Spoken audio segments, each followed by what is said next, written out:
Bon, un petit peu de sérieux, on va attaquer le cours. Alors, comme je vous l'ai dit, le thème aujourd'hui, c'est la différence entre fantasy et fantastique. Donc on va pouvoir étudier ensemble la différence entre ces deux. Ok? Titre du cours, le fantastique vs la fantasy, comprendre les différences. Eh, mon titre il pète, ok? Allez, vous êtes prêts tout le monde, on attaque le cours? Allez. Donc, le fantastique et la fantasy sont deux genres littéraires distincts, bien que souvent confondus en raison de leur similitude. Cependant, ces deux genres présentent des caractéristiques spécifiques qui les distinguent. Dans ce cours, nous allons explorer les différences fondamentales entre le fantastique et la fantasy, en mettant l'accent sur les éléments narratifs, les univers créés et les atmosphères propres à chacun. On va donc commencer par étudier le fantastique. En 1, dans le fantastique, ce que vous allez pouvoir vraiment noter, ça va être l'ambiguïté avec la réalité.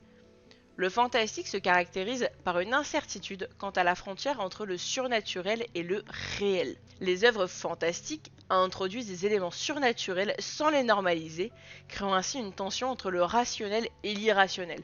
Là par exemple, le premier exercice de réchauffement que je nous ai fait faire tire plutôt du fantastique. Ok ?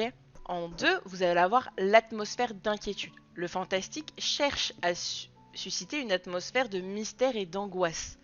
L'élément surnaturel est souvent présenté de manière subtile, laissant le lecteur dans un état d'incertitude et d'appréhension. Vous avez plein de films comme ça, ou par exemple, ici, que nous avons donc étudié sur le dernier atelier lecture, et du fantastique. Jusqu'à la fin du livre, vous ne savez pas. Il se passe des trucs, mais vous savez pas quoi. C'est vraiment sur les derniers chapitres, vous allez enfin savoir qu'est-ce qui se passe. Donc là, on est vraiment dans le fantastique. D'accord ? Par exemple, le livre que je suis en train d'écrire, La Faucheuse, par contre, relève du fantasy. On est déjà implanté dans le décor. En 3, vous allez avoir l'exploration de l'insolite. Les œuvres fantastiques explorent l'insolite, le bizarre et l'étrange. Les frontières entre le monde réel et le monde surnaturel sont floues, défiant la logique et créant une expérience déroutante. Est-ce que vous avez compris pour le fantastique ou est-ce que vous avez des questions avant qu'on passe à la suite? Pour moi, c'est bon. Ok, dans le chat, j'ai rien pour l'instant qui se manifeste. On va passer à la suite. Si vous avez des questions, vraiment, n'hésitez pas à les poser. Il n'y a pas de souci, on y répondra avec plaisir. Pour la fantasy, donc c'est la construction d'univers dans un univers imaginaire. La fantasy implique la création d'un univers imaginaire complet et souvent complexe. Par exemple, l'Océan des Anneaux. Ces mondes fantastiques peuvent inclure des créatures mythiques, des lieux magiques, des règles qui diffèrent fondamentalement de celles de notre réalité.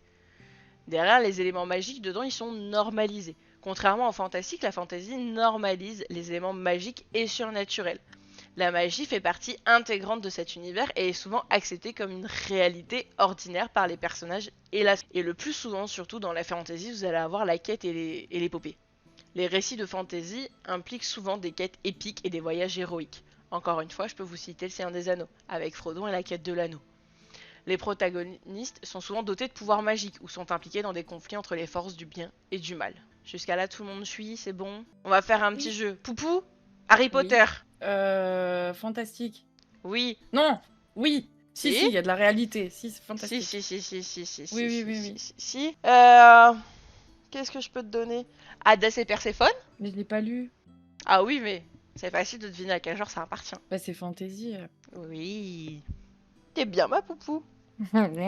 Poupou, mon livre La Faucheuse. Fantasy. Non, fantastique. Non, fantasy. Fantasy. Fantasy. Mais il y a de la réalité aussi, parce que moi, les premiers chapitres où elle rencontre l'être humain, tout ça, mais direct, on nous met dans le truc où c'est normalisé. Non, oui, avec les êtres naturels, pardon, fantasy, bien sûr. Oui, c'est ça. Effectivement, même si mon livre se déroule dans le monde normal, on a normalisé les loups-garous, les vampires, les fées, les sirènes, les sorciers et tout ce qui s'ensuit. Et donc forcément, on rentre dans le fantasy, dans la fantasy. Le fantastique, vous allez vraiment avoir cet état de merde, qu'est-ce qui se passe? Là, c'est le grossier, hein, mais c'est vraiment le... Vous comprenez pas. Et vraiment, je prends l'exemple du livre qu'on a vu la dernière fois en atelier lecture. Le personnage principal qu'on suit, jusque dans les 10 derniers chapitres, n'a aucune idée de ce qui se trame. Il se passe des trucs chelous, des mecs qui se baladent en t-shirt alors qu'il neige, mais c'est pas ce qui se passe. Là, on est vraiment dans du fantastique. Et là, on est dans du fantastique quand même assez poussé, parce qu'en fait, au final, on apprend vraiment qu'à la fin du premier tome. Le deuxième tome, résultat, retravaille bien tous les éléments fantastiques, mais à la fin du premier tome, effectivement, on découvre la réalité de la chose. Et ça, c'est vraiment le gros point pour différencier les deux. La fantasy, souvent, est dans un monde complètement imagé, mais peut être inclus dans le monde d'aujourd'hui. Si vous normalisez dès le début de votre livre le fait qu'il y ait des loups-garous, le fait qu'il y ait des vampires, le fait qu'il y ait de la magie, Harry Potter, Harry il aurait su dès le début qu'il était sorcier et ça serait pas caché au monde, ça aurait été fantasy. Mais c'est fantastique parce que justement vous avez ce côté caché de la magie et du fait qu'il faut le découvrir. Et ça fait que on passe de fantasy à fantastique. Le Seigneur des Anneaux, par exemple, vous êtes plongé dès le début dans le monde. Là, il n'y a pas de question à se poser, c'est de la fantasy à 100%. Ok? Donc, en conclusion, bien que le fantastique et la fantasy partagent un intérêt pour l'imaginaire, ils se distinguent par leur approche de l'irrationnel et leur traitement des éléments surnaturels. Le fantastique va créer une tension entre le réel et l'irréel, tandis que la fantasy construit des mondes où la magie est une réalité acceptée. Comprendre ces différences permet d'apprécier pleinement la diversité et la richesse de ces deux genres littéraires. Et c'est là où c'est vraiment très intéressant, les gars, où il y a vraiment moyen de se faire plaisir. C'est à partir du moment où vous comprenez la différence entre les deux, vous avez moyen de l'exploiter jusqu'à la dernière goutte quand vous écrivez. Et c'est ça qui est ultra intéressant. Est-ce que quelqu'un a des questions ou est-ce que ça va? Vous avez à peu près tout compris. Bien expliqué. J'ai bien expliqué? Mes cours, Oui, ils sont parfait. bien.